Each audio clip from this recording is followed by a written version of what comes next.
American సామ్రాజ్యవాదం, Israel నరహంతక దేశము కలిసి Iran పైన దాడి చేయడం, ఇరాన్ ఆయతుల్లా ఖమీనీ హత్య చేయడం, దాన్ని యునైటెడ్ జాయింట్ యాక్షన్ కమిటీ తరఫున తీవ్రంగా ఖండిస్తూ ఉన్నాం. 1989లో అధికారాన్ని చేపట్టారు. 37 సంవత్సరాలుగా ఇరాన్ పరిపాలన చేశారు, ఇస్లామిక్ దేశము. కానీ ఇటీవల కాలంలో అమెరికన్ సామ్రాజ్యవాదం వారు చేస్తున్నటువంటి దాడులు, దుర్మార్గమైనటువంటి ఇవన్నీ కూడా ఒకసారి మనం గమనించాల్సిన అవసరం ఉంది. ఇటీవలే వెనుజులా పైన దాడి చేశారు. వెనుజులా అధ్యక్షుడు మదురోను వారి భార్యని కిడ్నాప్ చేసి వారిని తీసుకుపోయి అమెరికాలో నిర్బంధంలో ఉంచారు. దీనిపైన చమురు పైన ఆధిపత్యం, ఆడ చమురంతా కూడా బాగా నిల్వలు ఉన్నాయి కాబట్టి అందుకే వెనుజులా పైన ఈ రకమైనటువంటి దాడులు చేయడం జరిగింది అమెరికా. పాలస్తీనా పైన ఇవాళ అంతకుముందు హమాస్ వాళ్ళు ఇజ్రాయెల్ పైన దాడి చేస్తే మరి హమాస్ పైన యుద్ధం చేయాలి కదా. కానీ ఇవాళ ఇజ్రాయెల్ ప్రధానంగా పాలస్తీనా పైన దాడులు చేసినారు. పాలస్తీనా ప్రజలపైన, హాస్పిటల్స్ పైన, మహిళల పైన, చిన్నపిల్లలపైన దాడులు చేశారు. 70,000 మందిని చంపారు. అమెరికా సహకారంతో ఇజ్రాయెల్ వాళ్ళు ఈ రకమైనటువంటి మారణకాండ సృష్టించడం జరిగింది. ఇప్పటికి కూడా గాజా పైన జరుగుతూనే ఉంది, పాలస్తీనా పైన జరుగుతూ ఉంది. వాళ్ళు ఇంతమందిని పొట్టను పెట్టుకున్నారు. ఇవాళ ప్రధానంగా ఇరాక్లో కూడా గతంలో సద్దాం హుసేన్ ఉరిదీశారు కదా. సద్దాం హుసేన్ పైన ఉరిదీయడానికి ప్రధానమైనటువంటి కారణం ఏమి అంటే అతను రసాయన ఆయుధాలు కలిగి ఉన్నాడని, కాబట్టి అతనిపైన యుద్ధం ప్రకటించినారు. 5 లక్షల మంది చనిపోయారు.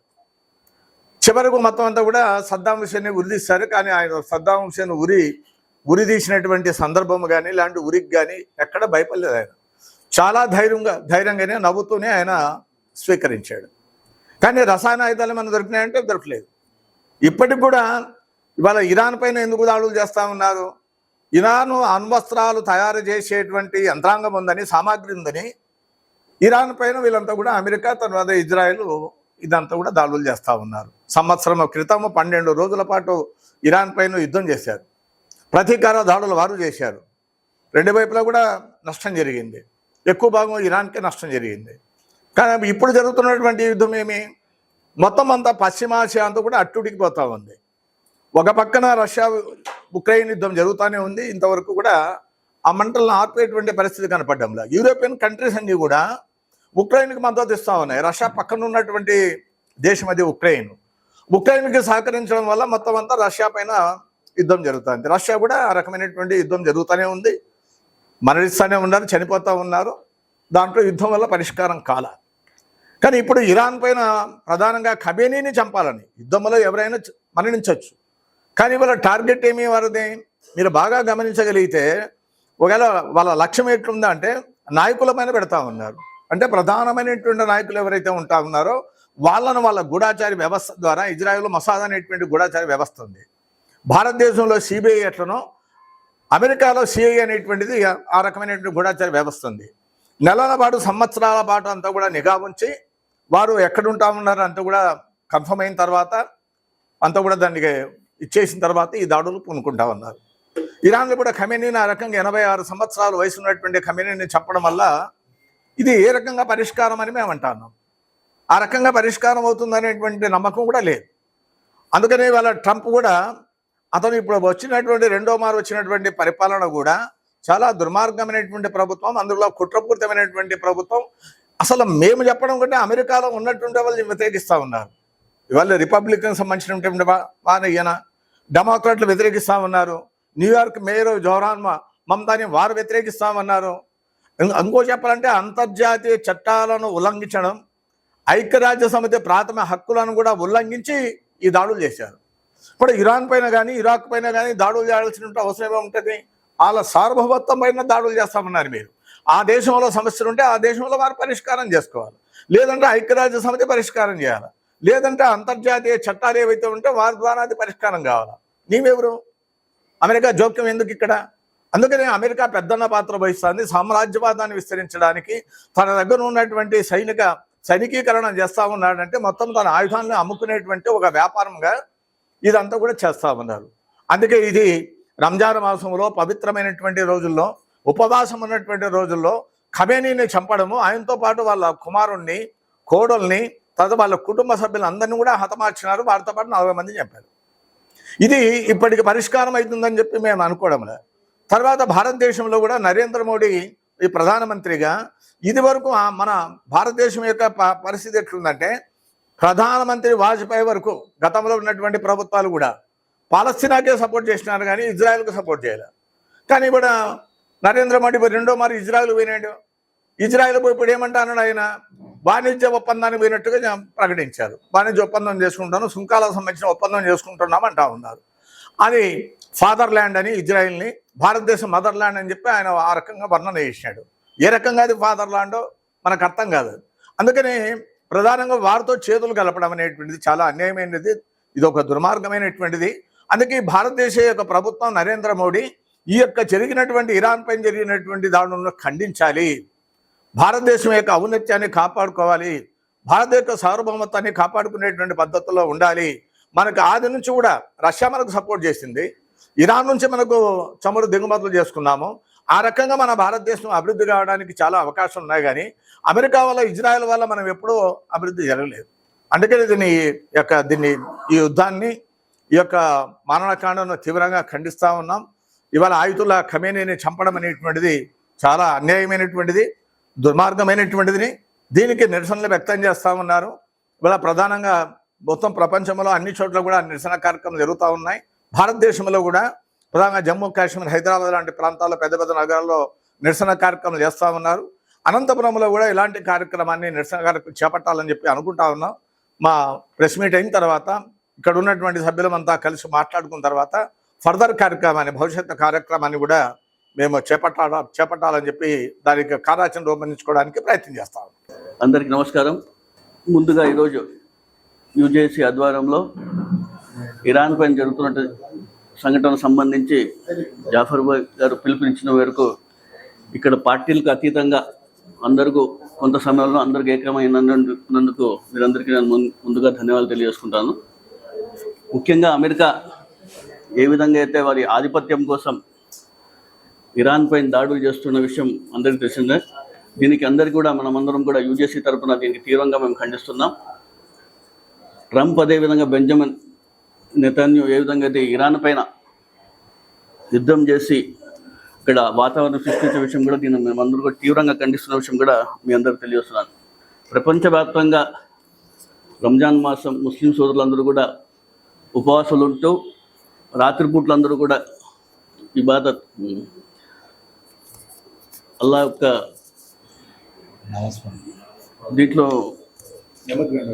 నిమగ్నమై ఉండే విషయం కూడా అందరూ తెలిసిందే. రంజాన్ మాసం అంటే కన్నా ఒక శాంతికి మారుపేరు. దాన ధర్మాలు కావచ్చు, శాంతియుతంగా నమాజు చదువుకుంటూ ఖురాన్ తిలావత్ చేసుకుంటూ ముందుకు పోయే విషయం కూడా మీ అందరూ తెలుసు. అలాంటి సమయంలో ఒక మోరల్ వాల్యూస్ లేకుండా, ఎథిక్స్ లేకుండా, హ్యుమానిటీ లేకుండా ట్రంప్ అదేవిధంగా బెంజమిన్ నెతన్యాహు ఏ విధంగా ఇరాన్ పైన దాడులు చేసి అక్కడ ఉన్నటువంటి సుప్రీం లీడర్ అయాతుల్లా ఖమేనీ గారికి అదేవిధంగా వాళ్ళ కుటుంబ సభ్యులందరూ కూడా హతమార్చడం, దీన్ని మేము అందరం కూడా తీవ్రంగా ఖండిస్తున్నామని కూడా మీ అందరూ తెలుస్తున్నాను. అయాతుల్లా ఖమేనీ గారు షియా కమ్యూనిటీ కూడా రెహబర్గా ఆయన ఉన్నారు, ఒక సుప్రీం లీడర్గా ఆయన ఉన్న విషయం కూడా మీ అందరూ తెలిసిన విషయమే. శత్రు దేశాలు ఏవైనా కూడా కానివ్వండి, మనం మాత్రం వాళ్ళకి ఎప్పుడు తల వంచేది లేదని చెప్పేసి కూడా చనిపోయే ముందు రోజు కూడా ఆయన చెప్పిన విషయం కూడా మీ అందరూ కూడా ఒకసారి గమనించాలని తెలియజేస్తున్నారు. అదేవిధంగా ఈరోజు మన భారతదేశం సర్కార్, మన ఇండియన్ గవర్నమెంట్ కూడా మోదీ గారు చర్య తీసుకొని ఈ యుద్ధాన్ని ఆపే విధంగా చర్యలు తీసుకోవాలని కూడా మేము యూజేసీ తరఫున కూడా డిమాండ్ చేసే విషయం కూడా మీ అందరూ తెలియజేస్తాను. ఇరాన్లో ఉన్నటువంటి సంఘటనలు చూసుకుంటే వాళ్ళ కుటుంబ సభ్యులతో పాటు ఒక ఎలిమెంటరీ స్కూల్ పైన కూడా దాడులు చేయడంతో దాదాపుగా 160 మంది బాలికలు అక్కడ మరణించడం విషయం కూడా చాలా దురదృష్టకరం, బాధాకరం కూడా మీ అందరికీ తెలుస్తుంది. ఇవన్నీ సంఘటనలు కూడా మనం చూసుకుంటే చాలా దురదృష్టంగా, ఇదంతా ఒక పూర్తిగా అన్లాఫుల్గా విషయం కూడా మీ అందరికీ తెలుస్తుంది. అదేవిధంగా మనం చూసుకుంటే ప్రపంచవ్యాప్తంగా ట్రంప్ కానివ్వండి, బెంజమిన్ నెతన్యాహు, గతంలో కూడా మనం చూసుకుంటే ఆఫ్ఘనిస్తాన్ పైన కావచ్చు, వెనెజులా పైన కావచ్చు, లాస్ట్ జూన్లో మనం చూసుకుంటే ఇదే ఇరాన్ పైన కూడా దాడులు చేసిన విషయం కూడా మనం చూసాం. ఒక జెనోసైడ్ ప్లాన్డ్ డిస్ట్రక్షన్ ప్రకారం చేస్తున్న విషయం కూడా చూసాం. గతంలో మనం చూసుకుంటే కన్నా పాలస్తీన్లో 70,000 మంది పైన ఏ విధంగా హతమార్చిన విషయం కూడా మనం ఒకసారి గమనించాలి. దీని అన్నిటికీ కూడా మనం తీవ్రంగా ఖండిస్తున్నాం. అదేవిధంగా మన భారత సర్కార్ తొందరగా చర్యలు తీసుకొని ఏదైతే మన గల్ఫ్ దేశాల్లో దాదాపుగా 1 కోటి జనాభా పైన ఉన్నారు, అక్కడ వాళ్ళందరూ కూడా చాలా ఇబ్బందికరంలో ఉన్నారు.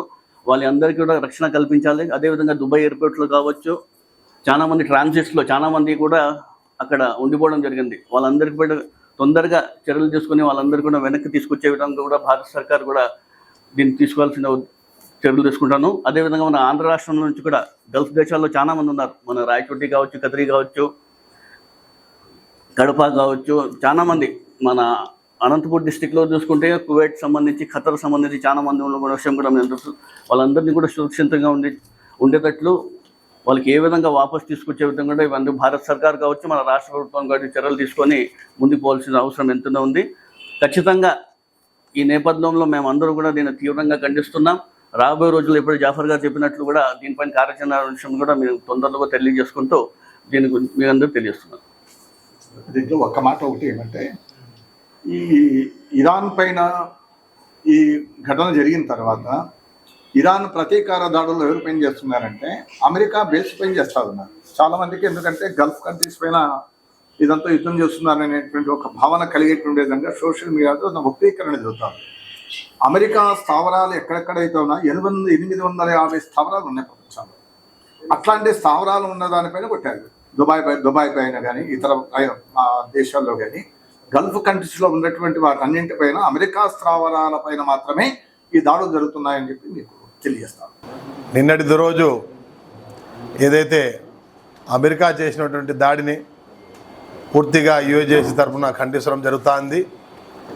ఏదైతే భారతదేశ నరేంద్ర మోడీ పెద్దన్న పాత్ర పోరిస్తా, నేను శాంతి చర్చలు చేస్తా అని చెప్పేసి విభజించి పాలించడం ఏ విధంగా ఉందో ట్రంప్కి ఏమైనా నేర్పించడం. బహుశా ట్రంప్ పూర్తి స్థాయిలో